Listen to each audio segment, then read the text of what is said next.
Baik, waktu sudah menunjukkan pukul 10. Selamat datang narasumber dan narasumber Ibu Samira. Ya, selamat siang. Assalamualaikum warahmatullahi wabarakatuh. Waalaikumsalam warahmatullahi wabarakatuh. Selamat pagi dan salam sejahtera bagi kita semua. Teman-teman, apa kabar? Baik, alhamdulillah. Alhamdulillah, baik. Alhamdulillah, semoga tetap semangat dan tetap dalam lindungannya. Kami ucapkan selamat pagi dan selamat bergabung dalam acara kuliah tamu Prodi PG PAUD Fakultas Keguruan dan Ilmu Pendidikan Universitas Nusantara PGRI Kediri. Yang terhormat, Ibu Ketua Program Studi PG PAUD, Ibu Intan Sasti Hastari Wijaya, MPD MPSI. Yang kami hormati, Bapak Ibu dosen dan staf Prodi PG PAUD. Yang kami hormati, Sekolah-sekolah TK PAUD Lab School Ibu Devinta Satya SPP beserta guru-guru. Yang kami hormati Ibu Samira Yuliati MPD selaku narasumber kita hari ini. Dan juga yang kami banggakan seluruh peserta yang sudah hadir pada kesempatan hari ini. Dengan sangat antusias sekali, saya Vinda Jayanti dari Prodi PG PAUD Angkatan 2019 yang akan memandu acara yang sangat luar biasa ini hingga awal sampai selesai nanti. Sebelum memulai acara pada pagi hari ini, agar mendapat ridho Allah SWT, ayo kita buka dengan membaca doa sesuai dengan agama dan kepercayaan masing-masing. Doa dipersilahkan.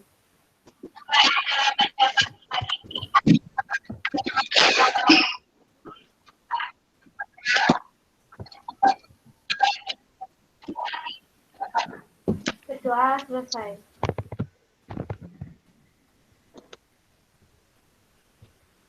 Baik, para peserta yang kami hormati, acara selanjutnya adalah sambutan yang akan disampaikan oleh Kepala Sekolah TK PAUD Lab School UN PGRI, Kediri, Ibu Devinta Satya Ratri SPD, disilakan. Selamat pagi. Assalamualaikum warahmatullahi wabarakatuh. Waalaikumsalam warahmatullahi wabarakatuh. Terima kasih atas waktu dan tempatnya. Yang terhormat seluruh peserta kuliah tamu dan pemateri kuliah tamu pada pagi hari ini. Selamat pagi dan salam sejahtera bagi kita semua. Pertama-tama marilah kita panjatkan puji syukur kehadirat Allah Subhanahu wa taala, Tuhan yang Maha Esa. Karena atas izinnya lah kita dapat berkumpul di sini pada virtual meeting pada pagi hari ini untuk mengikuti kuliah tamu sebagai upaya mengimplementasikan pengembangan kurikulum dan asistensi mengajar. Harapannya nanti pasti dapat banyak ilmu yang baru yang kita dapatkan pada pagi hari ini. Semoga nanti acaranya juga lancar dan dapat ilmu yang bermanfaat. Amin, amin ya robbal alamin. Baik, tidak banyak yang bisa saya sampaikan pada pagi hari ini. Semoga nanti acaranya lancar sampai pada akhir acara. Selamat mengikuti serangkaian acara dan selamat berdiskusi. Wassalamualaikum warahmatullahi wabarakatuh. Waalaikumsalam warahmatullahi wabarakatuh. Terima kasih atas sambutan yang diberikan oleh Ibu Devinta Satya Ratri SPD. Selanjutnya, sambutan sekaligus membuka acara oleh Ketua Program Studi PG PAUD Ibu Intan Prasti Hastari Wijaya MPD MPSI. Kepada Ibu Intan Prasti Hastari Wijaya MPD MPSI, disilakan. Assalamualaikum warahmatullahi wabarakatuh. Waalaikumsalam warahmatullahi wabarakatuh. Selamat pagi dan salam sejahtera bagi kita semua.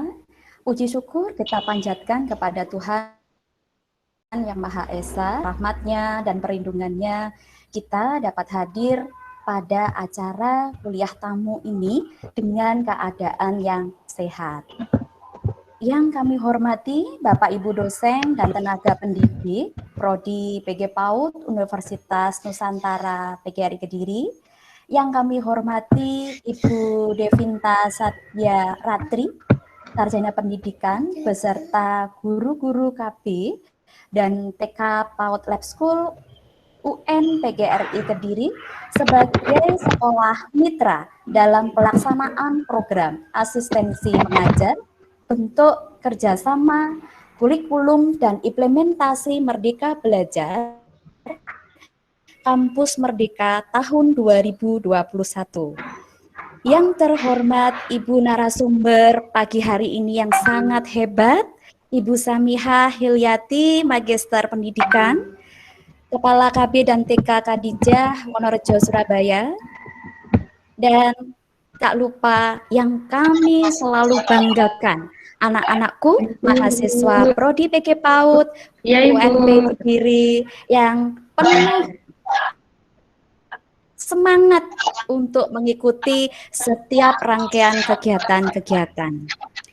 Kegiatan kuliah tamu ini sebagai salah satu upaya implementasi pengembangan kurikulum Merdeka Belajar Kampus Merdeka dalam mengoptimalkan proses belajar mengajar dan tentunya memberikan bentuk penyegaran wawasan kepada mahasiswa agar tidak hanya mengetahui teori saja, tetapi juga dapat membuka wawasan mahasiswa untuk mengetahui penerapan dan prakteknya.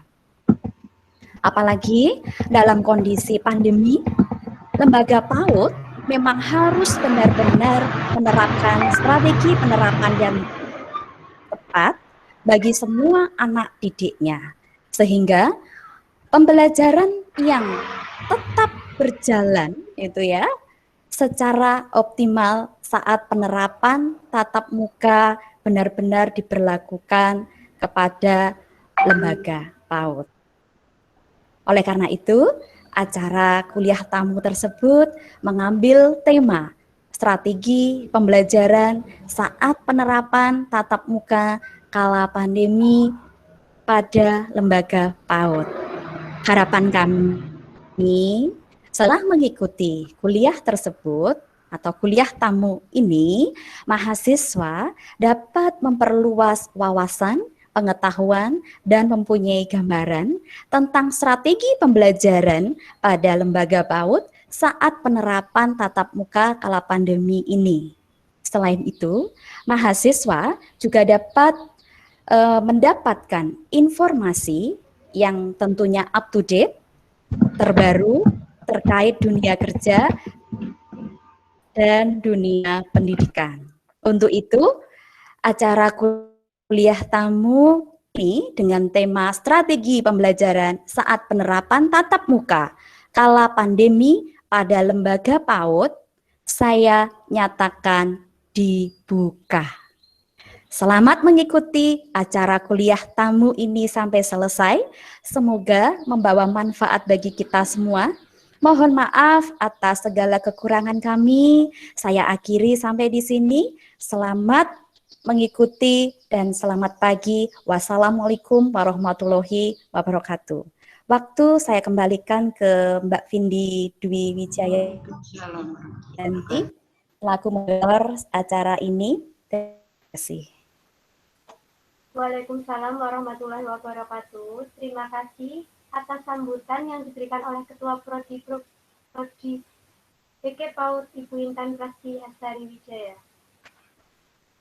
Para peserta yang kami hormati, perlu diketahui pada kesempatan kali ini dalam acara kuliah tamu dengan mengambil tema strategi pembelajaran saat penerapan tatap muka skala pandemi pada lembaga PAUD yang diselenggarakan oleh Prodi PG PAUD Universitas Nusantara PGRI Kediri dalam rangka penguatan materi strategi pembelajaran yang diikuti oleh pendidik dari TK PAUD Lab School UN PGRI Kediri sebagai sekolah mitra. Oleh karena itu, dihadirkan narasumber yang memiliki kemampuan terkait di bidangnya. Baik, peserta yang saya hormati dan banggakan, Sebelum dimulainya acara kuliah tamu pada hari ini, saya akan memperkenalkan pemapar materi kita. Beliau adalah seorang ibu dari 3 anak sekaligus kepala KB TKP di Wonorejo, Surabaya, dan merupakan asesor dan PAUD PNS. Keahliannya adalah yang pertama MC, yang kedua moderator, yang ketiga bercerita, yang keempat mendongeng, dan yang kelima tafsir Al-Quran. Riwayat pendidikan.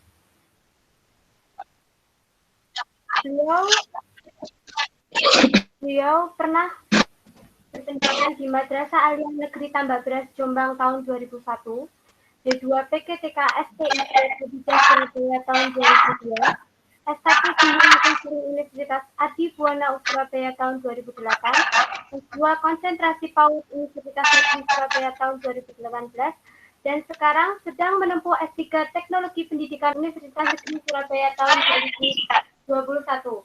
Pengalaman dalam jabatan, guru TK Muslimat Debekan sepanjang 2002 sampai 2005, guru TK Khotijah Negeri sampai 2015, Wakil Kepala TK Khotijah Negeri 2013-2015, Kepala KB TK Khotijah Wonorejo 2016 sampai sekarang, sekaligus asesor dan PAUD PNS 2018 sampai sekarang.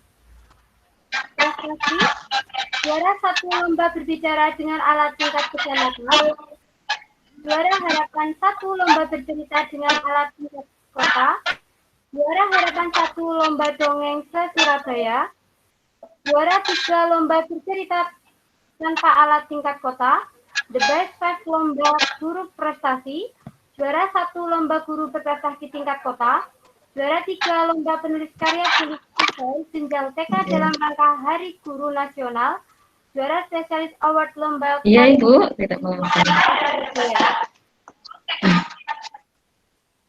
Beliau adalah Ibu Samia Haryati MPD. Demikian biodata narasumber, dan bagi peserta yang nantinya akan mengajukan pertanyaan selama penyampaian materi, boleh mengajukan pertanyaan di room chat. Setiap angkatan wajib memberikan pertanyaan supaya diskusi kita berjalan dengan aktif dan interaktif. Selanjutnya, saya persilakan Ibu narasumber, yaitu yang bernama Ibu Samia Haryati MPD, dipersilakan. Assalamualaikum Ibu, mohon maaf Ibu, saya baru saja terpental ya. Yeah. Mohon maaf, jaringan mungkin kurang bersahabat hari ini. Kami lanjutkan Ibu. Yang kami hormati pula para pendidik PAUD Lab School UN PGRI Kediri, yang kami hormati segenap mahasiswa PG PAUD UN PGRI Kediri yang berbahagia. Alhamdulillah, puji syukur, marilah kita panjatkan kehadirat Allah Subhanahu wa Ta'ala yang telah memberikan kita kesehatan dan juga kesempatan sehingga kita hari ini bisa sharing bersama dalam kegiatan kuliah tamu secara virtual dengan kondisi sehat walafiat, tiada halangan suatu apapun. Salawat dan salam semoga tetap tercurah limpahkan kepada junjungan kita Nabi besar Muhammad sallallahu alaihi wasallam yang telah menunjukkan kita dari kegelapan menuju jalan yang terang benderang, yakni dinul Islam wal iman wal ihsan. Bapak dan Ibu yang kami hormati, seluruh mahasiswa yang sangat luar biasa sekali, kami dari KBTK Khotijah Wonorejo, khususnya saya, mengucapkan jazakumullah khairan katsira, terima kasih yang sebesar-besarnya kepada Universitas Nusantara PGRI Kediri yang telah memberikan kami kesempatan untuk bisa bersinergi bersama, sharing bersama, dan juga diskusi terkait bagaimana semoga diskusi pada hari ini bisa menjadi diskusi yang interaktif sehingga kita mendapatkan ilmu yang bisa kita terapkan nantinya ketika pembelajaran tahun ajaran. Alhamdulillah, langsung saja Bapak dan Ibu dosen dan juga para mahasiswa, saat ini kita akan sharing terkait dengan strategi pembelajaran PTM kala pandemi. Alhamdulillah untuk PTM itu sudah mulai ada wacana, yaitu penerapan tatap muka dari pemerintah pusat. Tentunya itu adalah hal yang menggembirakan para pendidik, khususnya untuk anak usia dini, yang mana anak usia dini merupakan pendidikan formal yang tidak ada kewajiban untuk wajib belajar 2 tahun dan juga tidak menjadi prasyarat masuk SD. Sehingga ketika pembelajaran itu full, virtual dan daring, itu adalah menjadi bumerang bagi kita semua.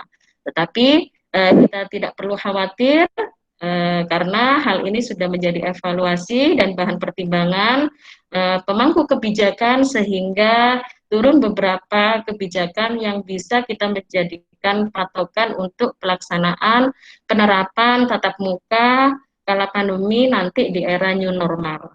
Beberapa hal yang akan kita bahas, yaitu diantaranya yang pertama dasar hukum, kemudian yang kedua adalah persiapan pemerintah, yang ketiga persiapan lembaga dalam mempersiapkan strategi pembelajaran saat PTM kala pandemi, kemudian yang keempat adalah persiapan protokol kesehatan bagi warga sekolah.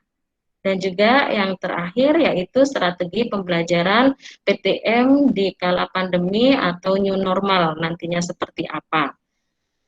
Baik, untuk selanjutnya terkait dengan dasar hukum, di sini menjadi kebijakan 4 menteri yang ada, diantaranya adalah Menteri Pendidikan dan Kebudayaan, Menteri Agama, Menteri Kesehatan, Menteri Dalam Negeri, yang mana sudah tertuang dalam PP 57 ya, tentang panduan penyelenggaraan pembelajaran pada tahun ajaran 2020-2021 dan tahun akademik 2020 tahun 2021 di masa pandemi virus COVID-19. Dalam peraturan tersebut, persyaratan pembelajaran tatap muka diantaranya yaitu yang pertama, satuan pendidikan yang berada di zona hijau atau kuning sesuai dengan kewenangan kota. Kemudian yang kedua adalah satuan pendidikan yang sudah memenuhi semua daftar periksa dan merasa siap untuk melakukan PTM. Yang ketiga adalah dilakukannya simulasi penerapan indikator dan prosedur operasional standar yang dibuat satuan pendidikan sesuai dengan panduan yang telah disiapkan bersama dengan tim gugus tugas COVID-19. Nah, ini beberapa hal yang menjadikan pertimbangan untuk dilakukannya PTM. Kemudian pemerintah juga senantiasa mengkaji kebijakan dari mulai awal adanya pandemi di Maret tahun 2020 sampai akhirnya pada saat ini di April 2021 tentunya ada program-program dan juga langkah-langkah yang telah dilakukan oleh pemerintah untuk mengantisipasi penyebaran COVID itu supaya tidak terus menjulang tinggi. Yaitu diantaranya ada pergeseran-pergeseran yang dulunya mulai dari Maret tahun 2020 belajar dari rumah, kemudian ujian nasional ditiadakan bagi SD ke atas, kemudian PPDB online dan dilarang adanya kerumunan, sampai pada akhirnya saat sekarang di Januari 2021 itu telah turun kebijakan penyesuaian SKB 4 Menteri yang tadi kami sebutkan, sudah diizinkan atau memberikan kewenangan kepada satuan PAUD atau satuan pendidikan yang memenuhi syarat untuk melakukan PTM. Nah, namun hal ini juga tidak diwajibkan ketika masih ada hal-hal dari satuan PAUD sendiri itu ketika masih belum siap melaksanakannya. Kenapa hal itu perlu adanya PTM di era pandemi, tentunya para pemangku kebijakan tidak diam karena mengevaluasi dari beberapa faktor dan juga kondisi, sehingga ditemukan beberapa hal yang menjadi latar belakang, diantaranya semakin lama pembelajaran tatap muka tidak terjadi, maka semakin besar dampak negatif yang akan terjadi pada anak. Di antaranya ancaman putus sekolah, kemudian kendala tumbuh kembang anak, dan juga tekanan psikososial dan kekerasan dalam rumah tangga. Ini tentunya pasti akan terjadi, resiko anak harus bekerja sebelum waktunya, kemudian persepsi orang tua yang tidak melihat peranan sekolah itu begitu penting meskipun dalam kondisi pandemi. Karena seperti yang kita ketahui bersama, memang orang tua adalah orang tua secara biologisnya, tetapi tidak seluruh orang tua bisa memahami perkembangan dan juga psikologi anak usia dini. Itulah yang menjadi kendala tumbuh kembang anak-anak usia PAUD, yang dimana mereka dalam usianya adalah masa golden age, masa krusial yang begitu bagus untuk perkembangannya, tetapi tidak terstimulasi dengan baik ketika kondisi pembelajaran jarak jauh masih kurang dari maksimal. Itulah yang menjadikan 4 menteri memberikan kebijakan diberlakukannya PTM dalam kondisi new normal nantinya, ketika bagi lembaga-lembaga yang memang sudah siap dan juga dengan perbekalan yang luar biasa. Prinsip kebijakan pendidikan di masa pandemi COVID-19. Meskipun nantinya diadakannya PTM dengan berbagai strategi dan juga pengaturan, tentunya yang menjadi faktor utama adalah tetap memperhatikan kesehatan dan keselamatan, baik kesehatan siswa, kesehatan guru, kemudian pemangku kepentingan, dan seluruh warga sekolah serta orang tua. Itu juga menjadi hal yang utama yang perlu diperhatikan. Kemudian yang kedua adalah tumbuh kembang. Jadi tumbuh kembang anak ini, tumbuh kembang peserta didik dalam kondisi tatap muka di era new normal itu juga harus menjadi perhatian. Tumbuh kembang peserta didik dan kondisi psikososial menjadi pertimbangan dalam pemenuhan layanan pendidikan selama pandemi COVID-19. Kemudian hal itu kita perlu memperhatikan persiapan-persiapan yang sudah dilakukan oleh pemerintah ketika pemerintah mengeluarkan beberapa kebijakan yang ada. Di antara yang sudah dilakukannya, alhamdulillah, vaksinasi pendidik dan tenaga kependidikan menjadi prioritas negara dalam upaya akselerasi pembelajaran tatap muka. Ya, jadi sasaran vaksinasi itu sudah sangat dipikirkan, kemudian vaksinasi itu diberikan sampai berapa timing. Nah, tahap pertama, tahap kedua, tahap ketiga itu sudah sangat diperhatikan. Jadi sasaran vaksinasi mencakup pendidik, yaitu guru, dosen, dan lain-lain. Kemudian tenaga kependidikan, misalnya operator sekolah, cleaning service, pegawai TU, semua staf yang ada di lembaga itu perlu dilakukan vaksinasi sehingga lebih lebih bisa terjaga kesehatannya dengan baik. Bukan hanya sekedar guru, karena anak-anak tidak hanya ketemu guru, tetapi ketemu warga sekolah, diantaranya yang saya sebutkan tadi.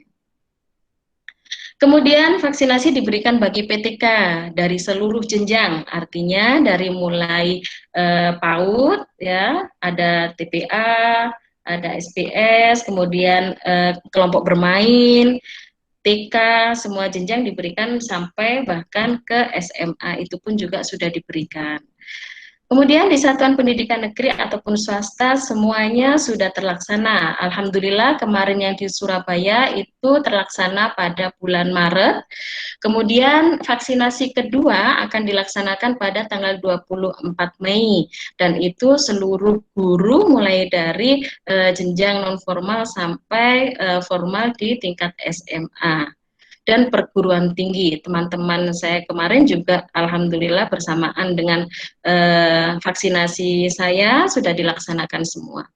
Kemudian pendidikan keagamaan ya, termasuk di musola, di masjid. Nah, itu juga sudah masyarakat sudah diberikan vaksinasi menyeluruh sehingga masyarakat sekitar dari pihak lembaga, dari pihak sekolah itu sudah mendapatkan, dari pihak lingkungan sekitar orang tua juga sudah mendapatkan. Kemudian prioritas vaksinasi dilakukan berdasarkan tingkat kesulitan pembelajaran jarak jauh dengan tahapan-tahapan yang seperti saya sebutkan tadi. Tahap 1, pendidik tenaga kependidikan PAUD, SD, SLB sederajat. Kemudian tahap 2, selanjutnya SMP, SMA, SMK, kemudian perguruan tinggi. Kemendikbud mengapresiasi komitmen Kemenkes ya, dalam memastikan vaksinasi PTK dapat diselesaikan sebelum tahun ajaran baru. Yang kemarin alhamdulillah informasi dari Detikcom yang saya baca itu vaksinasi kedua yang akan dilaksanakan bulan Maret yang di daerah Surabaya akan dilaksanakan. Kemudian pada Juni 2021 seluruh PTK selesai vaksin dosis 2, itu adalah harapannya. Yang mana pasca vaksinasi di pertengahan Juli 2021 di saat tahun ajaran baru diharapkan semua satuan pendidik anak usia dini bisa mendapatkan kesempatan untuk melaksanakan pembelajaran tatap muka. Kemudian setelah pemerintah melakukan persiapan yang begitu maksimal, tentunya di lembaga atau di unit pendidikan itu perlu juga dipersiapkan. Kesiapan sekolah, yaitu terkait dengan protokol kesehatan juga harus tetap diperhatikan. Kemudian sekolah juga harus mempersiapkan kesehatan saat anak-anak nantinya berada di lembaga pendidikan atau lembaga sekolah di mana mereka akan bermain dan belajar bersama teman-temannya. Di antaranya yaitu menyiapkan protokol dari rumah ke satuan pendidikan, protokol kesehatan atau SOP peserta didik memasuki area satuan pendidikan. Jadi beberapa SOP atau aturan-aturan dan standar operasional prosedur itu bisa dibuat dan disepakati untuk bisa di-share-kan kepada pihak terkait dan juga warga sekolah. Disosialisasikan kepada wali murid, kemudian disosialisasikan kepada tenaga pendidik dan kependidikan di lembaga, dan juga yang terkait dengan anak-anak bisa diberikan pijakan pada mereka. Jadi protokol kesehatan terkait dengan peserta didik memasuki setiap ruangan, kemudian pelaksanaan pembelajaran di dalam kelas seperti apa, pengawasan saat relaksasi bagaimana, kemudian meninggalkan kelas ketika pulang seperti apa, dan ketika penjemputan bagaimana. Nah, itu adalah protokol kesehatan dan juga SOP yang harus disusun oleh tiap-tiap lembaga yang akan melaksanakan PTM. Kemudian jenis pembelajarannya. Jenis pembelajaran telah disiapkan, tipe pembelajaran saat sekolah tatap muka dengan blended learning. Tentunya tidak langsung bisa seperti sebelum pandemi, yaitu setiap hari anak masuk dengan kurun waktu pembelajaran 2,5 jam atau bahkan untuk yang lembaga-lembaga lembaga yang sampai siang atau full day school gitu sampai jam 1 atau jam 12, tidak demikian, tetapi pengaturan pada jam tatap muka mereka yang harus dikurangi karena tidak bisa waktu belajar sepanjang itu ketika mengawali new normal.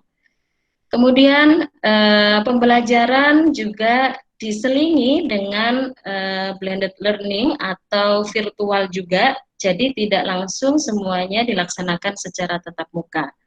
Kemudian penyusunan SOP dan menyusun tim gugus tugas COVID di sekolah itu sangat perlu, karena kita tetap setiap sekolah harus mempersiapkan sebagai acuan para guru dan juga para pemangku kepentingan untuk protokol kesehatan yang telah disepakati, sehingga bisa mengurangi resiko-resiko penyebaran kembali virus COVID-19. Persiapan seperti halnya mungkin di lembaga Bapak dan Ibu atau para mahasiswa yang pernah melihat di lembaga-lembaga sekitar pendidikan anak usia dini, yaitu diantaranya sarana prasarana yang dipersiapkan, tersedianya tempat cuci tangan permanen, nah itu perlu dipersiapkan. Paling tidak satu ruangan ada satu wastafel untuk anak-anak. Kemudian yang kedua adalah penambahan tempat cuci tangan portable ketika itu tidak bisa permanen. Kemudian yang ketiga, menyediakan hand sanitizer di berbagai tempat yang mudah dijangkau supaya bisa digunakan oleh anak-anak dan yang terjangkau tidak terlalu tinggi. Kemudian pengadaan termogan. Nah, ini untuk mengecek suhu tubuh pertama kali dia datang ke lembaga. Kemudian protokol persiapan umum sekolah ya. Tadi beberapa hal yang mungkin terkait dengan yang digunakan oleh anak untuk saat ini. Protokol persiapan umum sekolah yang pertama screening kesehatan bagi guru, tendik, dan siswa. Kita perlu koordinasi antara kepala lembaga dan guru, wali kelas, wali murid untuk memastikan kondisi kesehatan untuk tidak berpotensi menularkan COVID ya. Jadi screening kesehatan, mana yang anak itu memiliki komorbid, mana yang memang dia itu sehat. Nah, itu kita harus waspada dan harus kita melihat betul bersinergi dengan pihak-pihak terkait, yaitu dengan data dari Puskesmas. Karena kebetulan di lembaga kami pun juga ada anak-anak yang komorbid sampai akhirnya ketika kemarin untuk full virtual pengambilan media itu biasanya dia mengikuti atau ikut mamanya untuk mengambil, ternyata dia memiliki asma sehingga itu tidak diajak. Nah, seperti itu. Jadi harus benar-benar memperhatikan kondisi anak masing-masing. Dan di sini kuncinya adalah orang tua harus jujur ya, dan data itu bisa diperoleh dari pihak terkait yaitu puskesmas atau dokter kesehatan anak itu sendiri. Kemudian yang kedua, menyiapkan sarpras sesuai protokol kesehatan. Nah, ini tidak sudah bukan rahasia umum lagi karena semuanya sudah paham ya. Kami lanjutkan. Untuk yang ketiga yaitu menyiapkan media sosial dan edukasi pencegahan COVID. Jadi kita soundingkan, kita bisa menyampaikan beberapa hal melalui video pembelajaran atau share video ya kepada anak-anak atau kepada halayak umum terkait dengan hal-hal yang menjadi perhatian nantinya ketika ada PTM. Jadi bisa menginformasikan terkait bahaya atau antisipasi atau cara menjaga diri ya, atau ketika pembelajaran nanti bisa mengangkat tema tentang pahlawan COVID untuk pengetahuan bagi mereka. Kemudian selanjutnya yaitu mengajak warga sekolah untuk menerapkan perilaku hidup bersih dan sehat, membiasakan cuci tangan ketika sampai sekolah, kemudian memakai masker, ya, menyediakan hand sanitizer dan yang lainnya. Kemudian selanjutnya yaitu tetap bermunajat kepada Sang Kholik, Sang Pencipta, untuk berdoa, tetap senantiasa mengharapkan keselamatan dan kesehatan, karena kita tetap perlu untuk bisa bertawakal ya, setelah ikhtiar, setelah berusaha semaksimal mungkin, kita tawakal semoga tetap warga sekolah dalam kondisi sehat, seperti itu. Kemudian protokol kesehatan sarana prasarana sekolah, seperti yang kami sebutkan tadi, ini tidak perlu kami ulang lagi. menyediakan disinfektan, membersihkan sarana sekolah, laboratorium, ruang ibadah secara periodik ya. Kalau kita melakukannya kebetulan kemarin ketika full anak-anak itu virtual, kita lakukan untuk penyemprotan disinfektan itu adalah 1 bulan sekali. Itu ketika hari Jumat, roan bersama, kemudian membersihkan loker, membersihkan ruangan-ruangan dengan disinfektan yang ada. Kemudian protokol kesehatan bagi siswa, guru, dan tendi ketika di sekolah ini juga harus menjadi perhatian. Yang pertama, protokol kesehatan bagi siswa yaitu tetap selalu mengenakan masker ketika nantinya anak-anak sudah mulai adanya PTM. Kemudian yang kedua, selalu menjaga jarak, tidak berkerumun, dan tidak saling bersentuhan. Ketika pembiasaan, biasanya di anak usia dini, bagi PAUD-PAUD muslim, membiasakan untuk bersalaman dengan anak, mencium tangan, untuk sebaiknya saat ini bisa dengan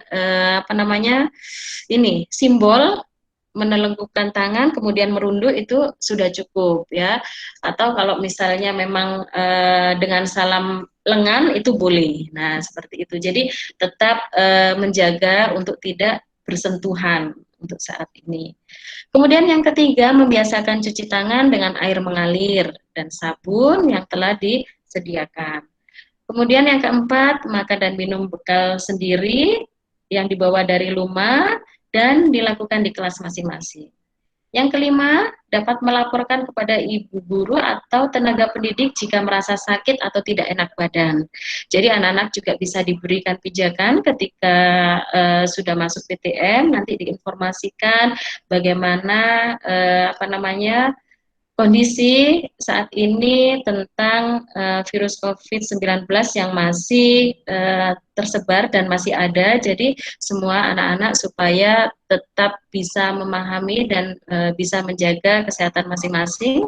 Dan anak-anak diberi pijakan kalau misalnya nanti ada yang terasa tidak nyaman badannya atau kurang enak, panas, atau batuk, pilek, bisa bicara sama ibu guru karena anak jujur, anak yang hebat, bicara sesuai faktanya, itu adalah anak yang soleh. Nah, itu adalah motivasi-motivasi yang bisa dilakukan kepada anak. Kemudian yang keenam yaitu mengurangi aktivitas di luar kegiatan pembelajaran dan pembelajaran di luar kelas ya. Jadi ini artinya adalah anak-anak tetap dalam kondisi terpantau oleh ibu guru, khawatirnya ketika dia aktivitas di luar tanpa pantauan ibu guru sehingga ada hal-hal yang tidak diinginkan, akhirnya ada penularan dari satu anak ke anak yang lain ya. Jadi aktivitasnya terpantau oleh ibu guru dan pembelajarannya di dalam kelas dengan ruangan terbuka, jendelanya dibuka, kemudian pintunya terbuka, anaknya juga tidak terlalu banyak, seperti itu. Jadi dikondisikan supaya anak-anak tetap aman. Kemudian yang ketujuh, menghindari aktivitas olahraga yang melibatkan kontak fisik dengan orang lain, baik secara langsung maupun tidak langsung. Jadi aktivitas olahraga bersama yang biasanya berdekatan satu anak dengan anak yang lain, kalau anak bersama kadang-kadang tidak mungkin tidak menyentuh, sehingga dihindari dulu aktivitas-aktivitas yang membuat anak-anak itu capek ya, karena di dalam kelas seyogyanya meskipun dia itu berada di dalam ruangan, tetap mereka bergerak, beraktivitas gitu ya. Jadi tidak terlalu menguras tenaga sekali. Kemudian protokol kesehatan guru dan tenaga pendidik hampir sama dengan anak tadi, menjaga ini jarak, mengenakan masker. Langsung saja Bapak dan Ibu, ini saatnya kita bisa sharing terkait strategi pembelajaran saat menjelang PTM nantinya, yang mana prosedur pembelajaran tatap muka di satuan pendidikan harus tetap diperhatikan.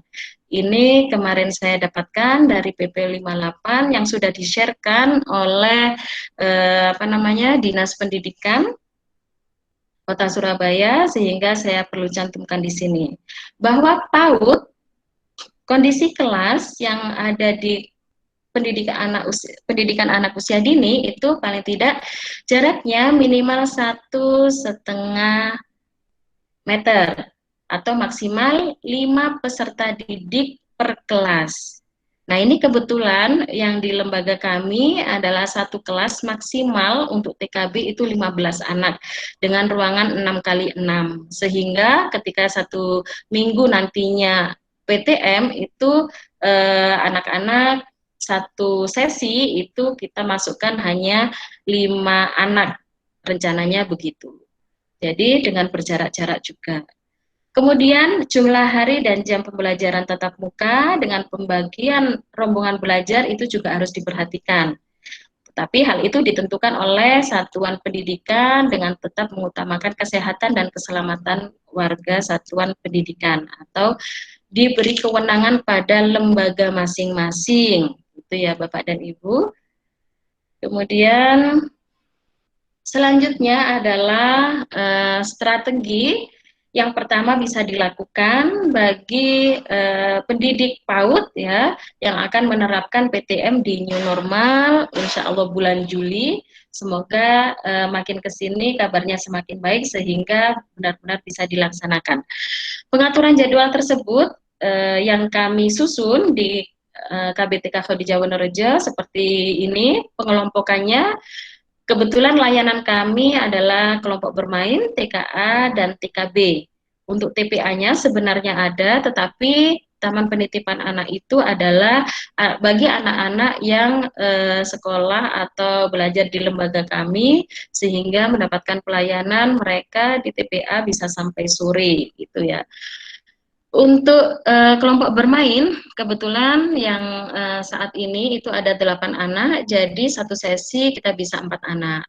Kemudian yang TKA maksimal 12 anak, satu sesi bisa 4 anak, sehingga satu minggu selesai gitu. Kemudian TKB 15 anak, satu sesi bisa kita lakukan pertemuan dengan 5 anak. Pertemuan tiap anak 1 minggu sekali. Kemudian hari PTM-nya untuk kelompok bermain, TKA dan TKB juga perlu kita susun ya. Di antaranya untuk kelompok bermain hari Senin dan Rabu, untuk TKA Senin, Rabu, Jumat, untuk TKB Selasa, Kamis, Jumat. Yang artinya saat anak terjadwal PTM, ketika dia jadwalnya PTM, 5 anak atau 4 anak atau sekian anak sesuai dengan kewenangan lembaga, maka yang PTM tadi tidak perlu mengikuti pembelajaran virtual melalui Zoom meeting, live IG, video call atau yang lainnya yang dilaksanakan di hari yang sama. Jadi ketika pagi misalnya ini untuk kelompok bermain Senin jam 8 sampai jam 10, jam 8 sampai jam 9, 1 jam ya, mengawali dengan 1 jam dulu, itu yang mendapatkan giliran A, B, C, D misalnya ya, si A, si B, si C, si D, yang sudah melakukan PTM hari itu, maka untuk Zoom siangnya atau Zoom ketika malam itu tidak mengikuti, tidak mengapa, karena kegiatannya dan juga aktivitasnya adalah sama. Tetapi bagi anak yang belum terjadwal, maka pembelajaran bisa dilaksanakan secara virtual. Jadi yang didapatkan anak-anak akan sama. Loh Bu, itu PTM, anak saya nggak PTM, bagaimana ini nanti kegiatannya, bisa terlaksanakah? Nah, misalnya begitu.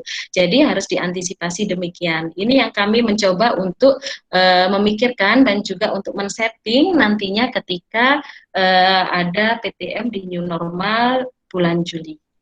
Kemudian strategi yang kedua, penyusunan program. Tentunya program yang dulu dengan yang saat ini itu akan berbeda. Kalau dulu sebelum pandemi kita akan sudah sangat biasa sekali ya dalam penyusunan kurikulum itu dengan tema-tema yang sudah sangat kita kenal, yang paling dekat dan paling jauh dari anak gitu ya. Tetapi untuk mengangkat tema apa itu kan kewenangan dan kita diberikan kebebasan untuk menentukan. Nah, untuk kurikulum saat pandemi ini di kala PTM nanti masih bisa mengangkat menentukan tema dan subtema sesuai dengan kondisi yang ada, sehingga semakin dekat, semakin tahu anak-anak itu terkait dengan informasi apa sih COVID itu, apa sih virus, apa sih yang bisa mencegah dan bagaimana harus mempertahankan diri. Nah, itu boleh gitu ya. Jadi menyusun kurikulum itu menjadi kewenangan sekolah untuk dijadikan suatu acuan pembelajaran dalam 1 tahun ajaran. Kemudian yang kedua, penyusunan format observasi dan screening perkembangan anak berdasar STPPA.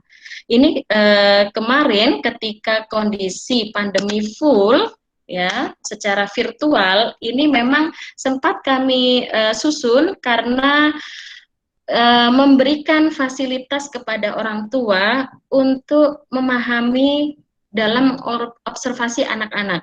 Karena kalau misalnya itu kita lepas full, tentunya cara pandang, cara membaca, memahami itu tidak akan sama seperti ekspektasi guru-guru atau pendidik PAUD. Sehingga kita perlu mengawal wali murid atau ayah bunda yang mendampingi anak-anak ketika di rumah. Sehingga kami munculkan format observasi itu dan screening perkembangan saat pembelajaran di rumah yang kita berikan.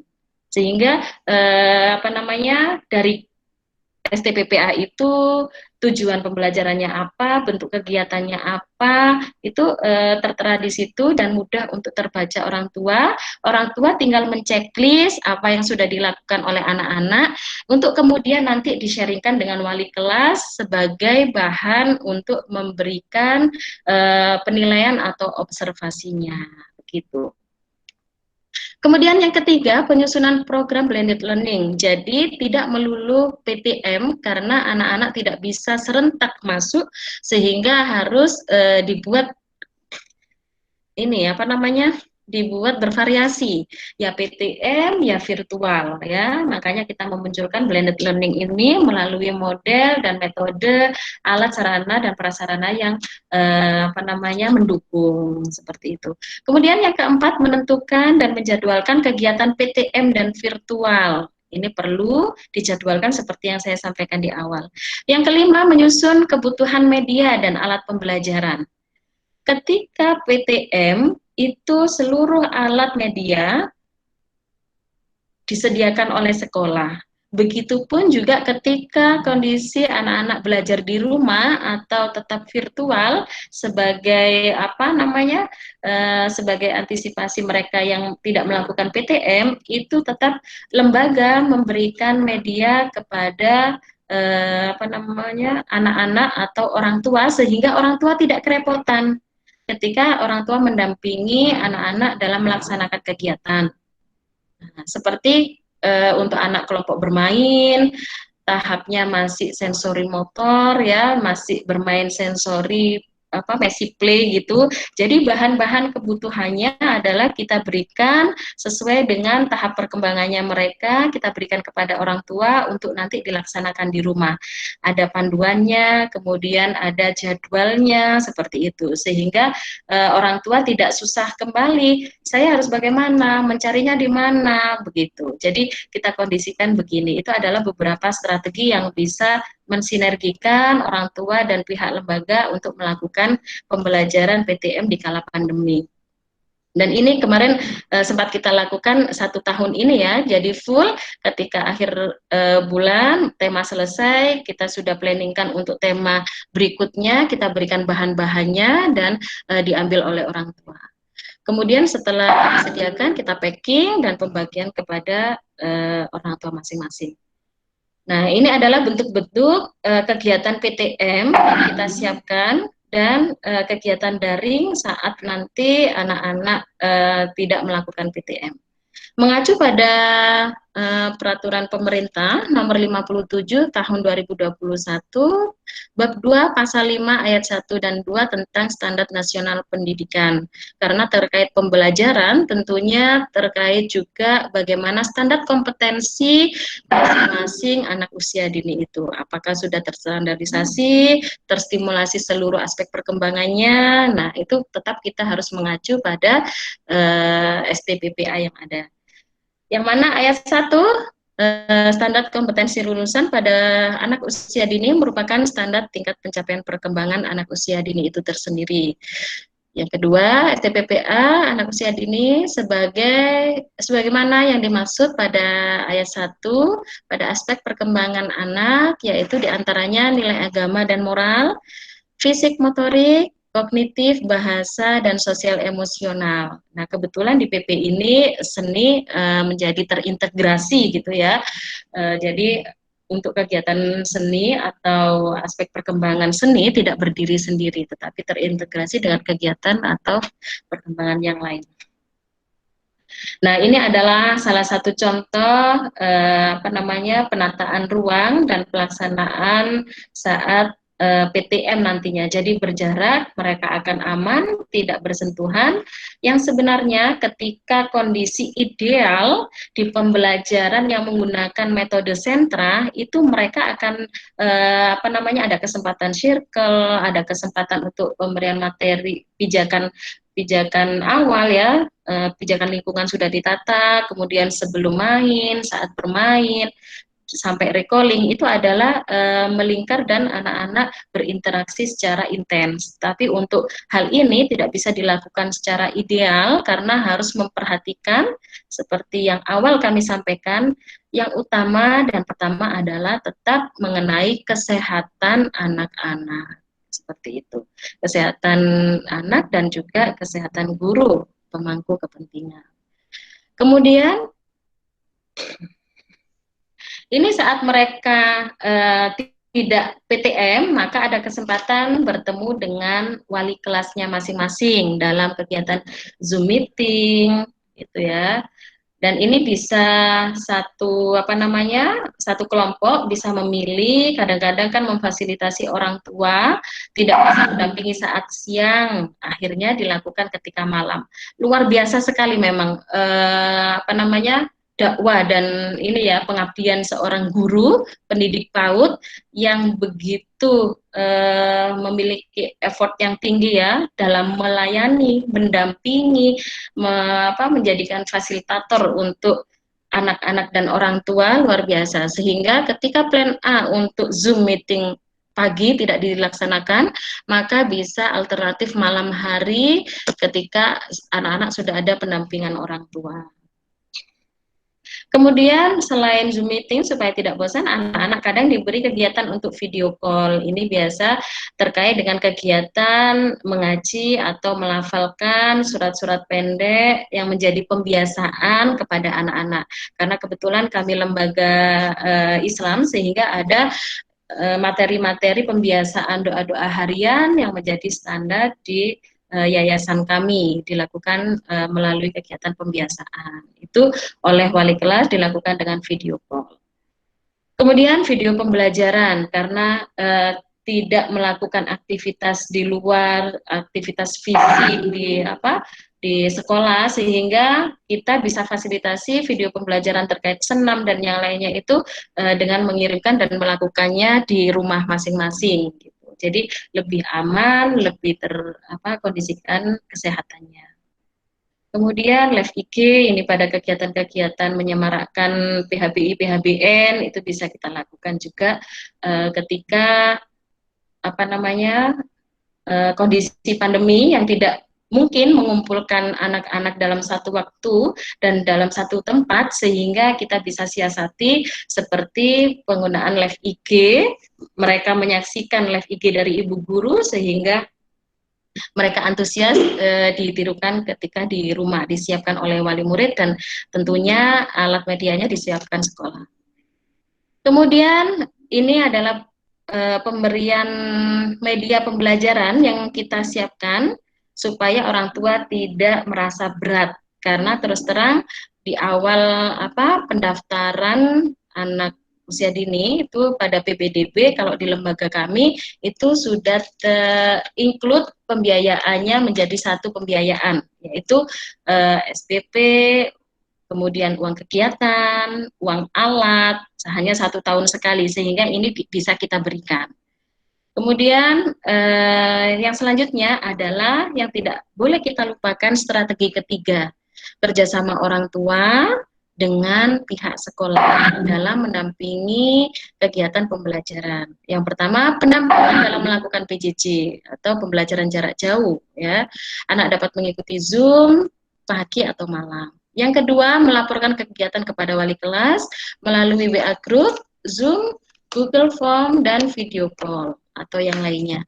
Kemudian yang ketiga, mengisi form screening perkembangan yang sudah disiapkan oleh lembaga saat pembelajaran virtual sebagai tindak lanjut guru dalam melakukan observasi dan penilaian.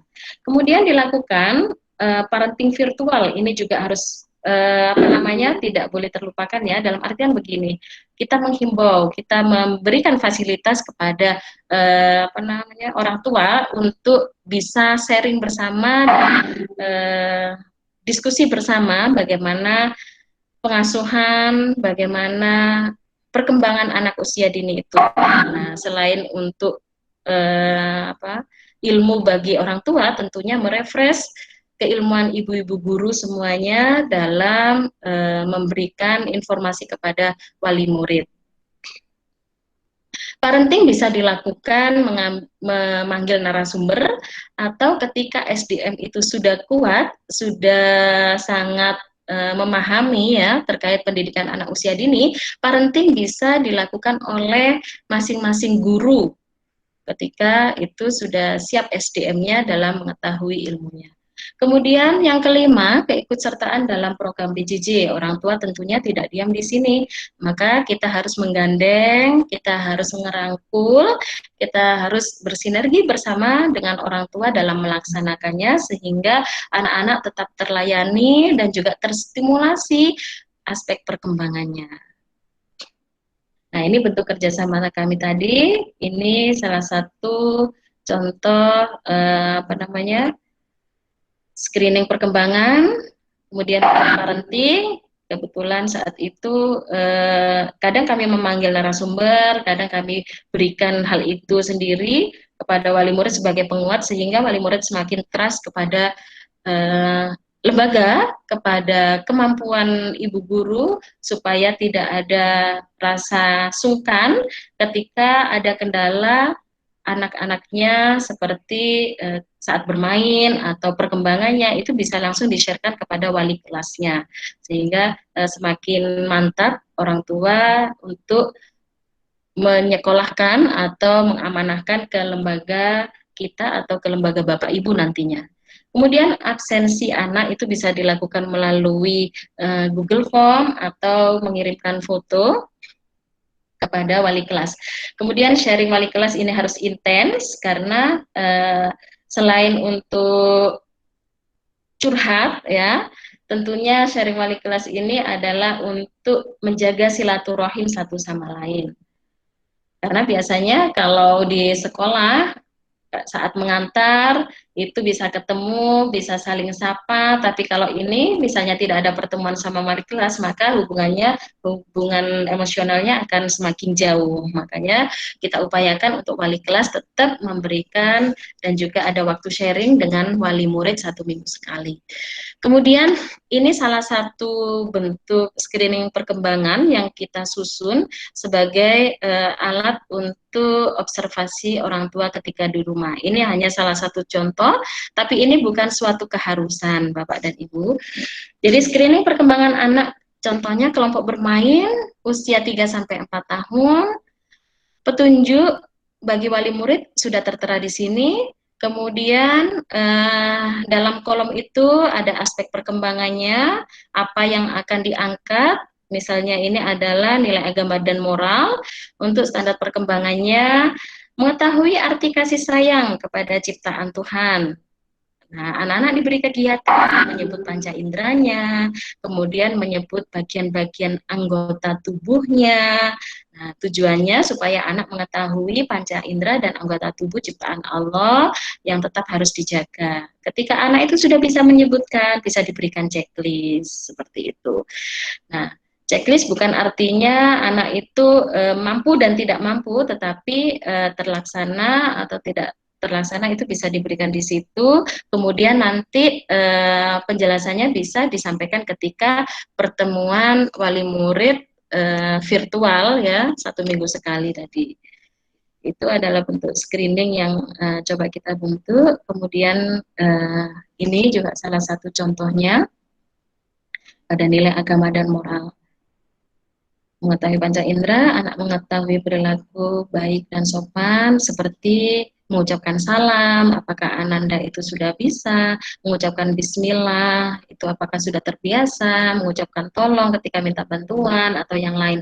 Nah, itu adalah upaya untuk wali murid supaya tidak berpikir sendiri, supaya tidak mencari-cari yang tidak pasti, tetapi ada panduan dari ibu guru. Makanya luar biasa sekali tugas pendidik anak usia dini ini, karena di usia krusial mereka di golden age itu adalah usia-usia yang sangat maksimal untuk memberikan informasi, ya, kita upayakan semaksimal mungkin memberikan informasi kepada anak, karena nantinya itu akan menjadi pembiasaan kepada anak-anak itu sendiri sampai ketika dia ke jenjang berikutnya. Begitu Bapak dan Ibu, mungkin itu adalah beberapa strategi yang bisa kami sampaikan untuk menyiapkan kondisi atau menyiapkan tahun ajaran baru dalam penerapan pembelajaran tatap muka di era new normal. Mungkin itu, ada kurang lebihnya mohon maaf yang sebesar-besarnya. Harapan kami kita nanti lebih aktif, diskusi interaktif dan sharing bersama. Mungkin itu dari kami, mohon maaf. Wassalamualaikum warahmatullahi wabarakatuh. Waalaikumsalam warahmatullahi wabarakatuh. Terima kasih Bu Samiha materinya. Dari materi Bu Samiha tadi saya dapat menyimpulkan, jadi dapat kita ketahui bahwa lulusan Prodi PG PAUD tidak hanya sebagai pendidik, namun juga sebagai pengelola lembaga PAUD.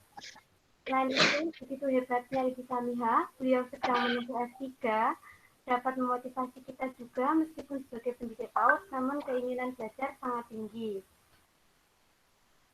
Dari kesimpulan yang dapat kita tarik, maka perlu adanya persiapan saat PTM, mulai dari physical distancing, protokol kesehatan, dan juga pembagian jadwal PTM. Selain itu, juga menggunakan media virtual seperti live IG, Zoom, dan lain-lain.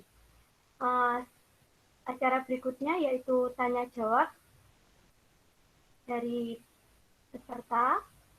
Yang pertama, saya akan bacakan pertanyaan dari Mbak Widya Apria Alfionita. Assalamualaikum warahmatullahi wabarakatuh. Saya Widya Apria Alfionita, mahasiswa PG PAUD Universitas Nusantara PGRI Kediri Angkatan 2018. Ingin bertanya mengenai penerapan tatap muka di kala pandemi.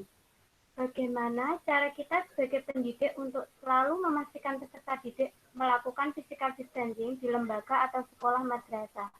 Terima kasih. Bagaimana Ibu Samiha, mau dijawab terlebih dahulu atau ditampung pertanyaannya?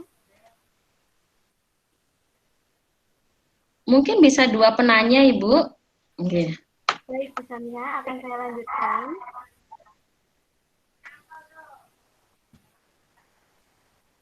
Pertanyaan berikutnya dari Mbak Dini Oktaviani.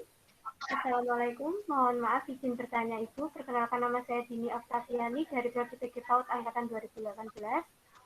Saya mau bertanya, tadi dijelaskan dan disarankan untuk adanya penyusunan program, salah satunya yaitu observasi dan screening perkembangan anak berdasarkan STPPA. Yang itu nantinya orang tua tinggal checklist dan setelah itu orang tua melaporkan ke wali kelas masing-masing. Pertanyaannya, apakah kegiatan tersebut wajib? Nah, jika wajib, bagaimana cara agar kegiatan tersebut dapat terlaksana? Begitu Ibu, apakah bisa dipahami? Iya Ibu, terima kasih Mbak. Alhamdulillah, moderator yang luar biasa sekali. Dan juga terima kasih Bapak dan Ibu, para mahasiswa PG PAUD UN FKIP Kediri.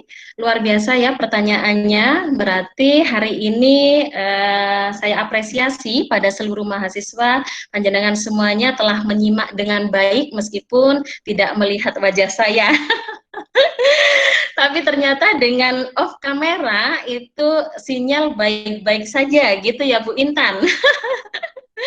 Alhamdulillah. Ibu, ya tidak apa-apa. Oke, terima kasih. Untuk pertanyaan yang pertama tadi dari Mbak atau Ibu ya, Alfionita tadi ya? Dari Mbak Bu. Oh iya, Mbak Alfionita. Alhamdulillah terkait dengan bagaimana menerapkan physical distancing ketika penerapan PTM nantinya, karena ketika PTM utamanya untuk anak usia dini itu tidak bisa dielakkan lagi memang Mbak ya. Kita sama-sama bisa merasakan, kita juga sama-sama pernah melihat, dan sejauh ini pengalaman yang kita alami, pengalaman yang kita rasakan bahwa anak-anak itu ketika ketemu teman tentunya tidak bisa menahan emosinya untuk tidak bergabung, untuk tidak bersentuhan atau berdekatan, bersenda gurau gitu ya. Apalagi kalau anak-anak kelompok bermain, mereka masih usia penjelajah, jadi ingin ke sana kemari ngajak teman. Nah, itu adalah hal-hal yang memang sangat wajar dan biasa terjadi untuk anak usia dini. Tetapi kita tidak boleh menyerah begitu saja, kita harus tetap berupaya dengan berbagai cara. Di antaranya yang tadi kami sampaikan bahwa sebelum adanya PTM, yang pertama adalah dilakukan sosialisasi kepada orang tua murid, baik itu kepada ayah atau bundanya. Kalau perlu misalnya anak itu memang setiap hari didampingi oleh tante atau umnya atau kakeknya, diundang untuk sosialisasi program dan juga penerapan PTM.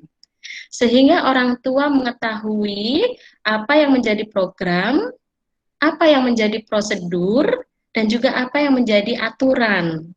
Makanya nantinya akan diterapkan SOP, standar operasional prosedur, bahwa anak berangkat seperti ini SOP-nya. Anak sampai begini SOP-nya. Anak bertemu guru seperti ini, bertemu teman begini.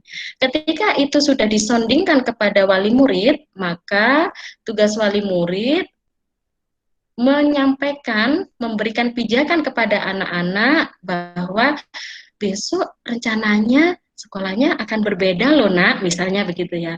Kalau dulu hanya ketemu di laptop aja, ketemu ibu guru, ketemu teman-teman di sana, tanpa bisa menyentuh, tanpa bisa ketemu, berbicara secara langsung. Tetapi alhamdulillah ternyata Allah sudah memberikan kita kegiatan yang membahagiakan. Saat ini kita akan bertemu dengan kegiatan PTM, yaitu pembelajaran tatap muka. Teman-teman akan bertemu temannya, teman-teman akan bertemu guru dan orang lain. Tetapi karena virus corona belum hilang, maka kita harus bagaimana ya kira-kira? Nah, seperti itu. Diberikan pertanyaan terbuka, kemudian diajak berpikir, diajak berdiskusi, sehingga anak-anak itu bisa menyimpulkan sendiri, oh iya Ma, berarti kita harus tetap jaga ya Ma ya, jaga jarak. Berarti kalau mainnya tidak dekat-dekat, tidak sering tidak sampai menyentuh, tidak sampai kena teman, sehingga teman itu juga aman, saya juga aman. Nah, seperti itu. Jadi sifatnya adalah discuss. Setelah diberi pijakan, kemudian diberi pertanyaan terbuka, kemudian dari anak itu akhirnya bisa disimpulkan, saya harus begini ketika PTM. Nah, kemudian setelah di rumah itu sudah diberikan pijakan, tentunya ketika pelaksanaan di sekolah, ibu guru juga harus men-setting. Tidak tiba-tiba anak itu jauh dari temannya, tidak, tetapi perlu setting lingkungan di sini. Karena anak-anak usia dini 0 sampai 6 tahun itu mereka berpikirnya masih berpikir konkret. Jadi kalau misalnya hanya bicara tidak berdekatan ya nak, makna tidak berdekatan itu apa? Nah, seperti itu. Jadi di setting seperti yang saya visualisasikan tadi, misalnya diberi jarak meja, kemudian misalnya diberi tanda di lantai silang tidak diinjak, yang kosong diinjak. Nah, seperti itu. Itu adalah visualisasi anak terhadap hal-hal konkret yang untuk menghindari physical distancing seperti itu. Itu Mbak Alfionita terkait dengan penerapan PTM untuk menjaga physical distancing tadi ya. Kemudian yang kedua, Mbak Dini, terkait dengan screening perkembangan ketika dilaksanakannya PTM dan juga dilaksanakan blended learning dengan kegiatan virtual, kalau screening perkembangan itu memang murni dilakukan ketika virtual atau ketika didampingi oleh orang tua. Kalau ketika di sekolah itu adalah form observasi yang disiapkan oleh ibu guru dan untuk ibu guru sendiri oleh wali kelasnya untuk disimpan dan nantinya di-sharingkan dengan guru yang lain gitu ya. Nah, tetapi kalau screening perkembangan ini adalah media atau alat yang digunakan orang tua dalam mengobservasi ketika di rumah. Apakah itu wajib? Tentunya ini adalah kita himbau di awal bahwa ini kita ingin memberikan penilaian yang akuntabel, yang sesuai fakta, sehingga kita perlu data akurat. Nah, data akurat itu ketika bisa dilaksanakan ketika ada catatan dari orang tua sesuai fakta. Jadi kita harus beri pijakan juga, kita harus beri sosialisasi kepada wali murid sebelum memberikan screening perkembangan. Jadi dulu sebelum kami itu menurunkan screening perkembangan, saya merapatkan kepada seluruh wali murid kelompok bermain TKA dan TKB, kemudian dilanjutkan dengan pertemuan selanjutnya adalah dengan wali kelasnya. Cara membaca screening perkembangan bagaimana, cara memberikan checklist atau memberikan observasinya seperti apa, sehingga tidak ambigu ya, dan juga tidak menimbulkan persepsi yang berbeda, supaya guru yang ada di sekolah bisa memberikan observasi atau penilaiannya secara akuntabel, karena kan prinsip-prinsip penilaian juga harus dijaga, begitu ya Bu Intan ya. Gitu. Jadi harus diberikan himbauan. Iya, Bu. Terima kasih. Jadi diberikan himbauan, diminta untuk orang tua itu bisa memberikan catatannya di form observasi screening perkembangan itu. Harapannya semua kalau keharusan, kalau dikembalikan lagi menginginkan Ananda dapat teramati dengan maksimal, dengan sesuai dengan tumbuh kembang dan perkembangan mereka atau tidak. Kalau menginginkan, ayo kita bersinergi bersama untuk bisa menjalankan program yang yang dari lembaga untuk memfasilitasi anak-anak. Seperti itu, Mbak Dini. Terima kasih, pertanyaannya luar biasa sekali. Sudah mengajar, Mbak Dini? Alhamdulillah sudah, Ibu. Alhamdulillah. Di kelompok bermain atau di TK? Di TK-nya saya TKA. Oh, di TKA, luar biasa, ya. Mbak Dini ya. Itu adalah salah satu cara. Tapi dengan cara yang berbeda boleh ya Mbak Dini, kalau ingin berinovasi ya, ingin berinovasi dengan cara yang berbeda itu sangat boleh sekali, karena banyak cara menuju Roma sehingga perkembangan anak bisa teramati dengan baik. Oke. Mungkin itu Mbak Dini. Terima kasih. Iya Bu, terima kasih Ibu. Ya, sama-sama. Baik, terima kasih Ibu atas pemaparannya. Berikutnya pertanyaan dari Mbak Novia Ardana. Namanya Christine Dwi, angkatan dari 2019. Izin bertanya, bagaimana solusi untuk orang tua yang kurang pendampingan terhadap belajar anak di rumah? Karena alasan kurangnya pengetahuan orang tua terhadap tugas yang diberikan untuk anak dan alasannya sibuk kerja. Itu? Iya. Ada lagi? Ada pertanyaan yang kedua. Pertanyaan dari Mbak Pangustika Regita Pramesti. Assalamualaikum.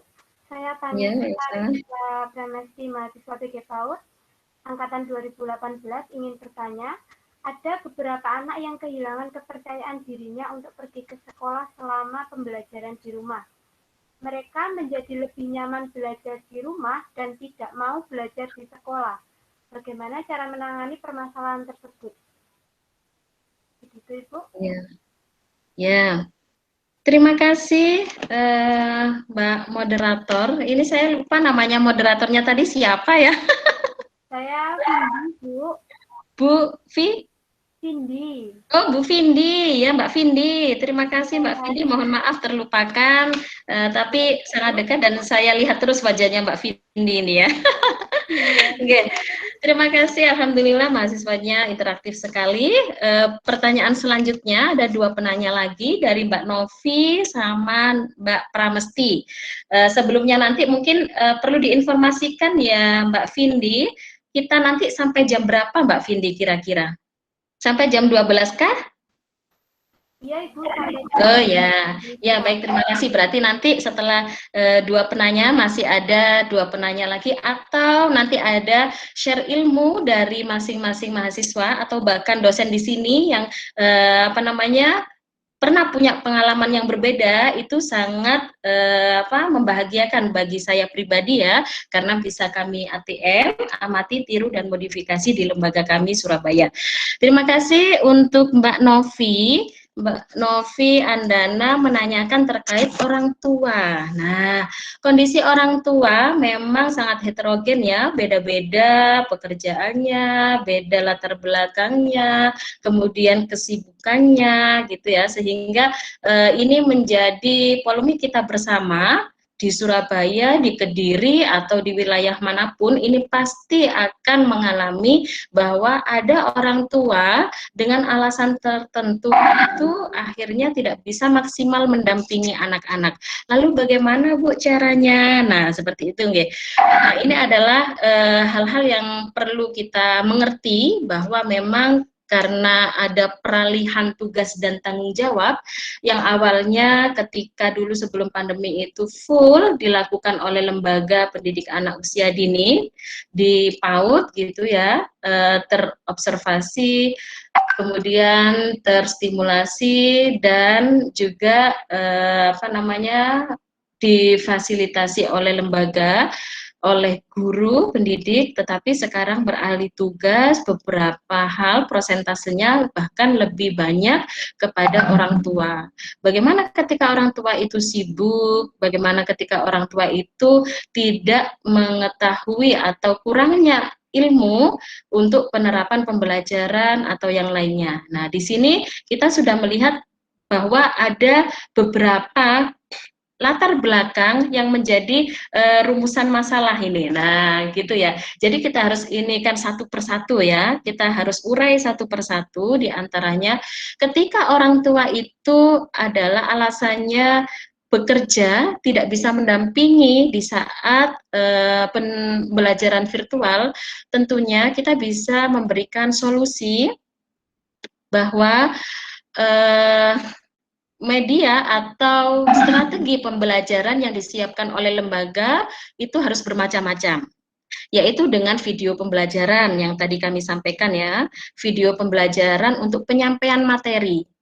Kalau di kami ada beberapa video pembelajaran memang untuk mengangkat tema, satu tema pahlawan COVID, atau satu tema yang dekat dengan kita itu mangrove gitu ya. Nah, itu kita memberikan materi melalui video pembelajaran. Jadi ibu-ibu memvisualisasikan dengan mencari aplikasi-aplikasi yang terkait dengan foto-foto yang terkait dengan mangrove atau tema tersebut untuk dijadikan sebuah video. Kemudian ibu guru di situ menceritakan bahwa oh ini loh akarnya, oh ini namanya batang, oh ini namanya daun, seperti itu. Kemudian itu langsung divisualisasikan. Nah, itu bisa digunakan untuk mengatasi ketika orang tua itu sibuk, tidak bisa tepat waktu untuk melaksanakan Zoom atau pembelajaran virtual gitu ya, dengan mengirimkan video pembelajaran sehingga diputar kapanpun bisa. Kemudian selain pengiriman video pembelajaran, kita di lembaga harus juga menyiapkan waktu.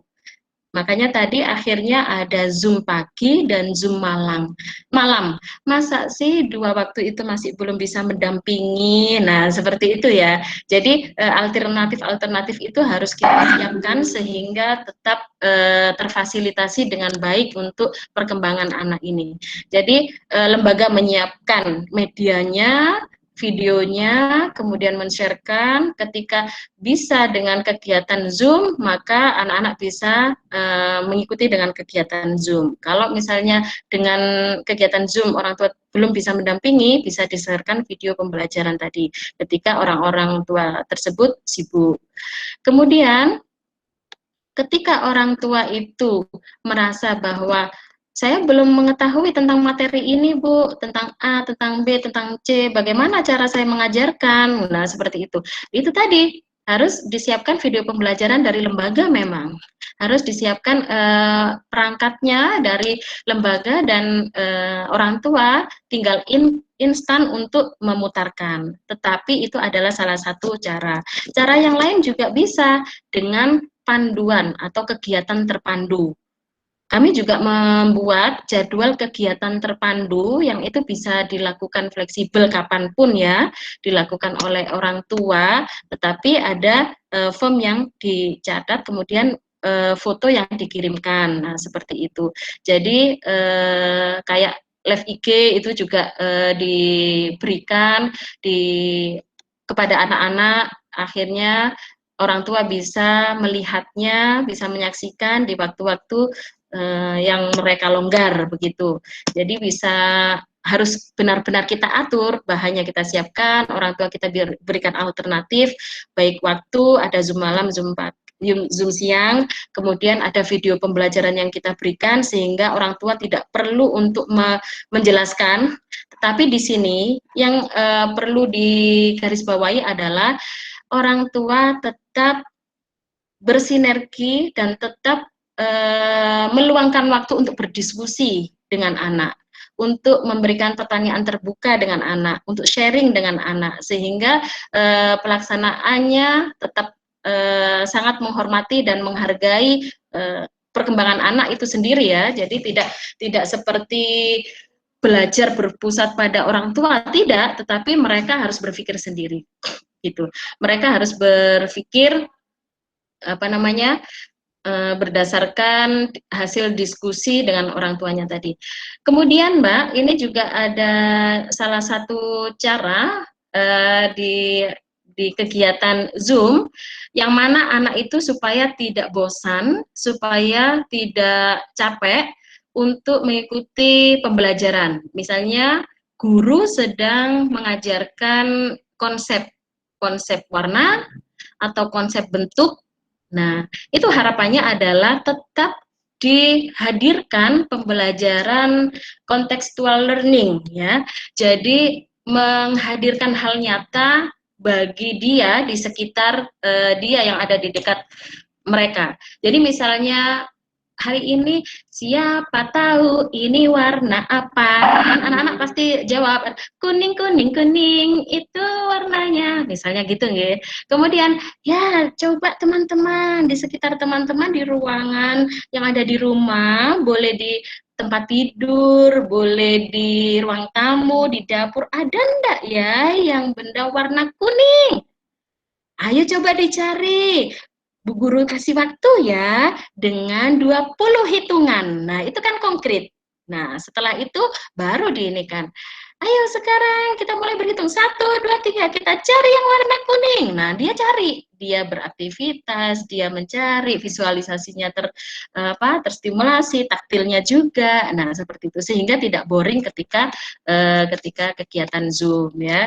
Bagi orang tua seperti itu alternatif-alternatif kegiatan yang kita berikan. dari kegiatan panduan, kemudian video pembelajaran, kemudian waktu Zoom yang berbeda, menjembatani atau memfasilitasi orang tua yang sibuk ketika pagi bisa mengikuti malam, sibuk ketika malam bisa mengikuti pagi, seperti itu untuk pertanyaan Mbak Novi. Kemudian yang kedua, Mbak Novi bagaimana? Ada tambahan Mbak Novi? Atau sudah cukup? Saya lanjutkan.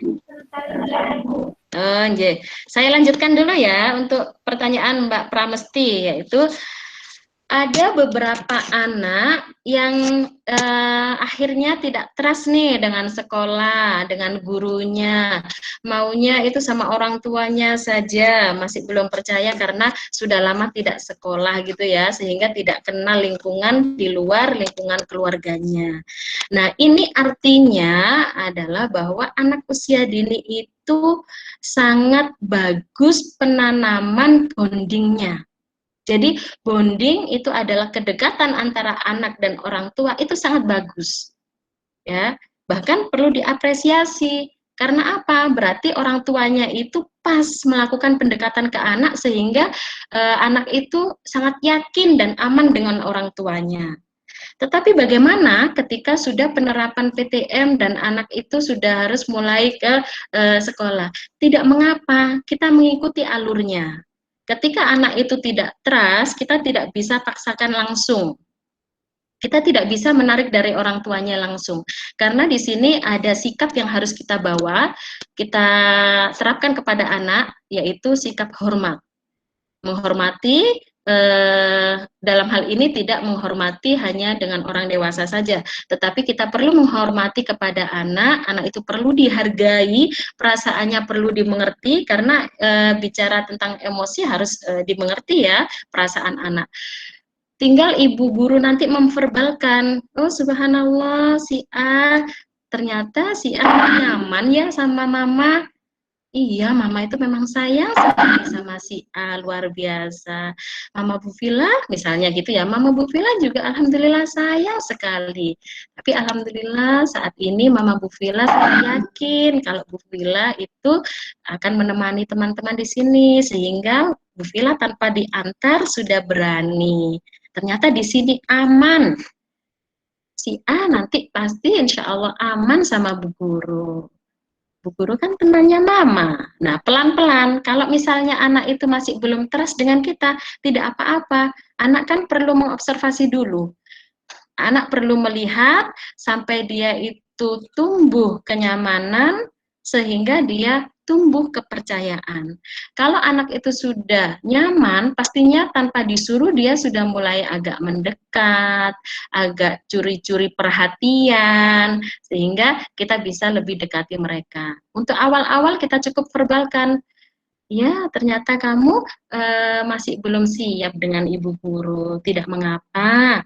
Semoga, harapannya disampaikan, semoga besok ketika bertemu, kamu sudah bisa lebih nyaman, kamu bisa melihat dulu seperti apa temanmu bermain dengan ibu guru. Apakah berbahaya? Apakah tidak nyaman temannya? Boleh dilihat loh. Nah, seperti itu. Jadi diverbalkan dengan kondisi nyata yang terjadi. Sehingga anak itu bisa membaca situasi, oh begini ya. Ternyata aman, temanku bersama ibu ini aman gitu. Nah, kalau misalnya sudah waktunya, kan ada timing ya, kita ada langkah-langkah penerapan itu tidak selalu menuruti anak, kita juga punya prosedur untuk meningkatkan tahapannya. Ketika anak itu 1 minggu sudah diberikan keleluasaan dan kelonggaran, kemudian kita buat kesepakatan dengan orang tua, bagaimana ibu? Bu, ini kalau di rumah ternyata cerita loh, aku pengen sama ibu guru, misalnya begitu. Oh, berarti anak ini lebih siap. Kalau sudah lebih siap, ibunya diberi pijakan, ibu terima kasih ya, tapi mohon nanti kerjasamanya ya Bu. Nanti kalau Ananda saya alihkan amanahnya kepada saya, ibu mohon diikhlaskan dan saya mohon izin untuk menjaga Ananda. Oh iya Bu, nah begitu ya. Setelah ada interaksi, ada kesepakatan, baru kepada anak kita ajak interaksi dan juga kita ambil alih pengasuhannya sementara waktu ketika di sekolah. Saat anak itu reaksinya adalah menangis, bersedih, boleh diverbalkan. Iya nak, memang pisah sama mama sementara waktu itu sedih, tidak apa-apa kamu menangis. Kamu boleh menangis beberapa waktu. Nanti kalau sudah siap, boleh menyampaikan ke Bu Guru ya, atau nanti Bu Guru akan ke sini. Nah, seperti itu. Jadi itu adalah lebih menghormati anak dan lebih menjaga perasaannya sehingga dia benar-benar nyaman dengan orang baru yang ada di sekolahnya. Begitu Mbak Pramesti, mungkin itu adalah informasi dari kami. Terima kasih Mbak Pramesti. Sudah mengajar juga Mbak? Ya Ibu. Alhamdulillah, semuanya sudah mengajar Bu Intan, luar biasa ini mahasiswanya, pembelajar semua ini. Ya Ibu, ini ada 20 menit lagi, monggo saya serahkan kembali kepada moderator atau ada hal-hal yang ingin di-sharingkan dari teman-teman yang sudah mengajar, boleh. Atau ada yang bertanya, silahkan. Baik Ibu, terima kasih. Ini dijawab 2 pertanyaan lagi ya Bu. Lanjutkan 2 pertanyaan lagi. Dari Bu Maratu Soleka. Mohon maaf izin bertanya, bagaimana jika orang tua tidak mengirimkan tugas atau tidak melakukan pembelajaran Google Meet dan lain-lain, dan bagaimana strategi penilaian pada anak tersebut? Yang kedua ini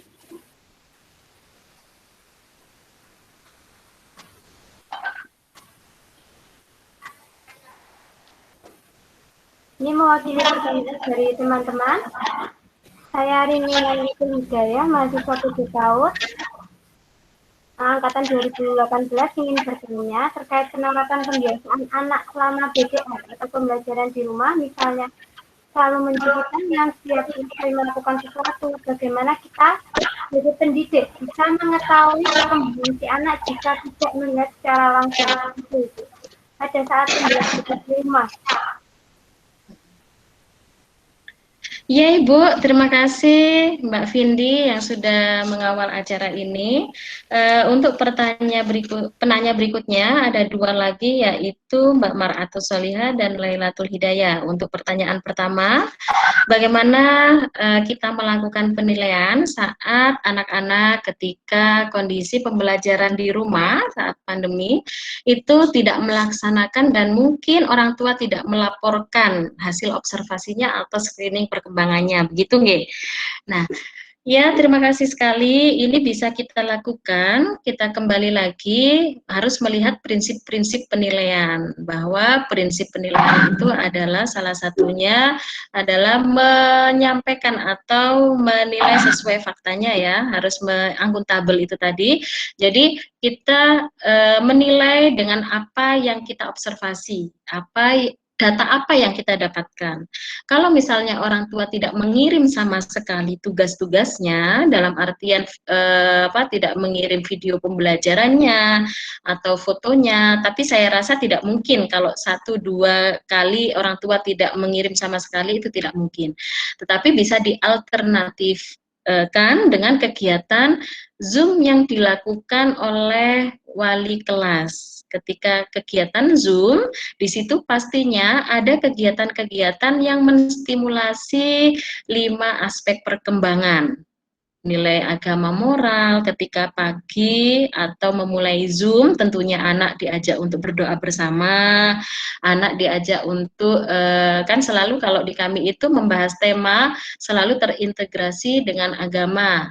Misalnya surat bercerita tentang semut, berarti surat An-Naml ayat sekian, nah seperti itu, atau yang lainnya gitu nggih. Jadi diajak untuk berdoa bersama, itu bisa terlihat untuk kita menilai nilai agama dan moral ya. Kemudian kegiatan yang lain juga demikian, fisik motorik dengan kegiatan Zoom yang tadi saya sampaikan, anak itu berlari, mencari benda-benda yang di sekeliling, di sekitar, kemudian dengan bentuk tanya jawab atau diskusi ketika Zoom. Alhamdulillah, kenyataan yang ada di sini anak-anak karena mungkin memang sudah terbiasa ya, jadi anak-anak itu mengoperasikan sendiri laptopnya sudah sangat mahir rasanya untuk unmute, untuk mute gitu ya. Jadi itu loh si A itu tutup dulu, kasihan temanmu, hargai temanmu itu sedang bicara, nah begitu. Jadi dari seperti itu kita bisa lihat, oh ini aspek perkembangan untuk interpersonalnya sudah bagus ini, sudah mengerti, sudah punya rasa empati kepada anak, nah seperti itu. Kemudian hal yang lain ketika bernyanyi itu kita bisa lihat aspek apa gitu, bisa terwakili dengan kegiatan Zoom meskipun itu tidak maksimal. Tetapi kalau misalnya terkait hal yang memang kegiatan fisik motorik yang apa namanya kayak melompat, meloncat yang memang dilakukan di hadapan orang tuanya, misalnya di Zoom tidak dilakukan, ya kita kosongi. Tetapi kalau bisa diantisipasi dengan kegiatan Zoom, anak-anak diminta untuk melompat, kemudian kita melihat, ya bisa seperti itu ya. Atau mengirim, atau ketika ini apa video call atau saat kegiatan Google Meet, nah seperti itu. Jadi kegiatan-kegiatan yang mungkin bisa dialternatif atau dicari solusi itu bisa tetap teramati, Mbak. Jadi jangan sampai penilaian tersebut ngaji ya atau ngarang biji sehingga tidak berarti penilaian itu. Kan penilaian harus berarti dan bermakna ya bagi pembaca, bagi anak itu sendiri. Begitu untuk Mbak Mar'atus Solihah.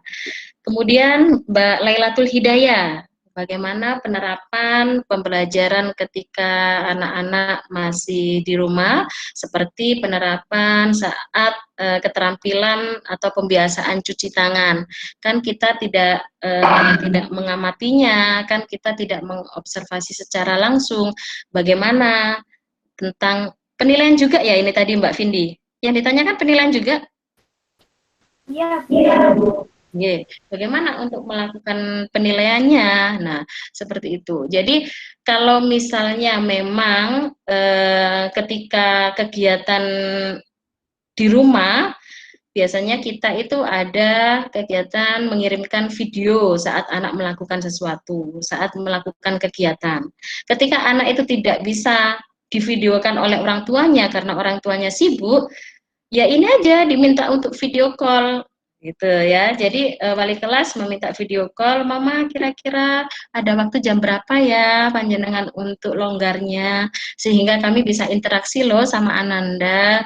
Kami ingin melihat keterampilannya atau pembiasaan dalam cuci tangan. Nanti saya video call ya Ma jam sekian. Nah, seperti itu. Ketika sudah video call ditaruh aja anak, kemudian cuci tangan dilihat oleh oleh ibu guru itu bisa. Tetapi itu adalah langkah setelah ibu guru memberikan informasi sebelumnya dari video pembelajaran yang dikirim atau dari YouTube yang yang di-share ke YouTube ya. Kemudian atau live IG yang bisa diputar kapanpun saat kondisi sinkronus atau asinkronus atau kondisi di lain waktu. Nah, seperti itu.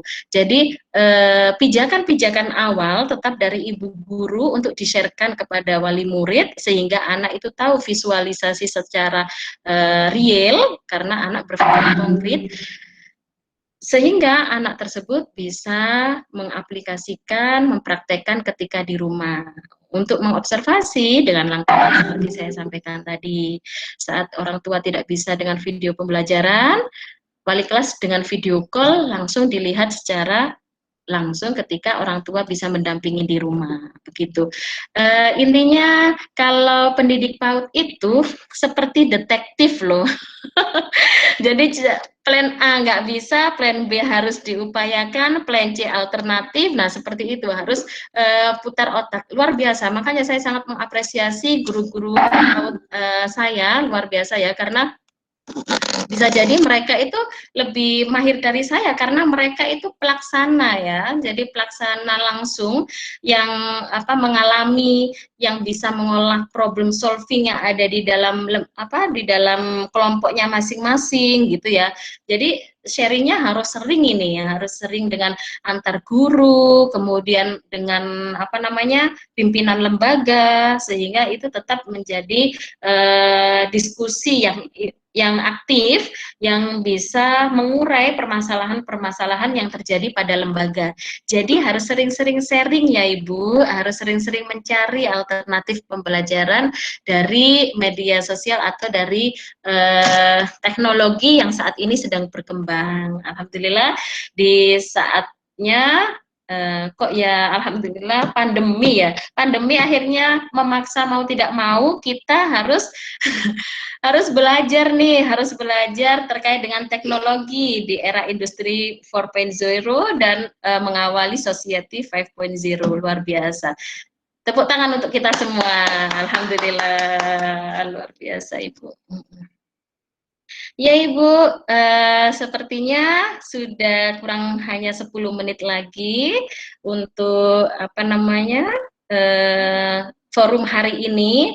Mungkin yang menjadi closing statement kami adalah tetap semangatlah ibu-ibu pejuang pendidikan anak usia dini, karena anak usia dini itu adalah masa krusial bagi anak-anak untuk menentukan perkembangannya 25 tahun sampai 45 tahun ke depan. Kitalah penentu untuk perubahan peradaban di negeri ini. Kalau bukan kita, siapa lagi yang mau memperhatikan? Mungkin itu akhirul kalam, wabillahi taufiq wal hidayah, waridha wal inayah. Wassalamualaikum warahmatullahi wabarakatuh. Waalaikumsalam warahmatullahi wabarakatuh. Waalaikumsalam warahmatullahi wabarakatuh. Terima kasih disampaikan Ibu Samiha. Peserta yang terhormat dan berbahagia, alhamdulillah rangkaian sesi kuliah tamu hari ini sudah terlaksana dengan baik. Kami ucapkan terima kasih kepada narasumber kita hari ini, Ibu Hilyati MPG, yang sudah berbagi ilmunya kepada kita semua. Untuk itu, sebelum penutupan, silakan on kameranya untuk pengambilan gambar. Ibu Samiha, apakah bisa ini? Ya Ibu. Silakan untuk mengaktifkan kameranya. Sudah Ibu, belum terlihat ya? Sudah saya. Oh belum ya? Belum Ibu. Aduh kamera saya kenapa ya? Bentar-bentar. Silakan untuk Bapak Ibu dosen mengaktifkan kameranya.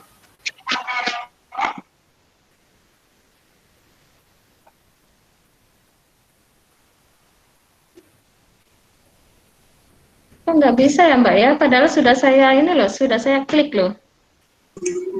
Oke, tidak apa-apa Bu Samiha. Tidak apa-apa Bu Samiha, karena mungkin terkendala dengan jaringan. Terima kasih banyak Bu Samiha atas paparan materi yang sudah disampaikan, sharing informasi yang sangat luar biasa diberikan ke mahasiswa kami yang mungkin sharing informasi tersebut itu benar-benar sangat berguna bagi kami, sangat bermanfaat bagi mahasiswa kami. Mohon maaf Bu Samiha, mungkin ada banyak kekurangan dari kami Bu. Silakan Bapak David untuk mengambil gambarnya.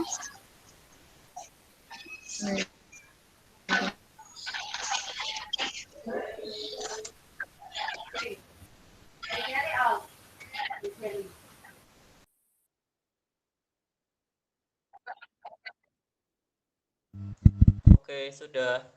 Oh, sama-sama enggak. Terima kasih juga ya Ibu sudah diberi kesempatan. Wabil khusus untuk Ibu Ani, terima kasih Ibu Ani. Ya, Ibu Bu Ani yang Samiha, sudah terima kasih ya. memberikan saya kesempatan untuk sharing bersama Barakallah. mahasiswa yang hebat Siap. ini. Terima kasih buat Sama-sama. Kapan-kapan bisa studi banding ke sana ya. Ibu Intan.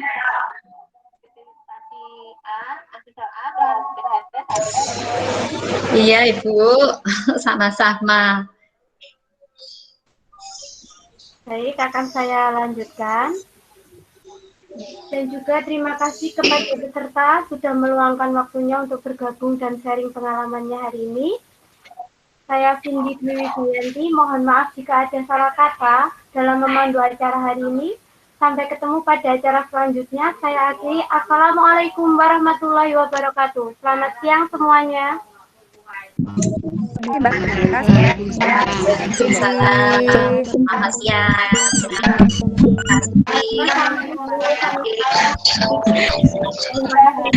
Sama Bu.